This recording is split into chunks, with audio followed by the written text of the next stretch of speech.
মানে পিছফালে কি লুকাইছে চাওঁ আকৌ কলমত চিঞাহী ভৰণা নাইতো চাওঁ দেখুৱা এইটো মানে কালি আপোনাৰ শ্বাৰ্টটো যে বেয়া কৰি দিলোঁ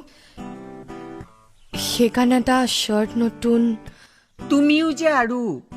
কাক চাৰ্ট দিবলৈ আহিছা তুমি নাজানা নেকি এওঁ বহুত ডাঙৰ ষ্টাৰ তুমি মই বা লোকে দিয়া কাপোৰেও নিপিন্ধে এওঁ মাত্ৰ নিজে কিনি অনা ডিজাইনাৰৰ কাপোৰহে পিন্ধে তুমিও যে আৰু একো গম নোপোৱা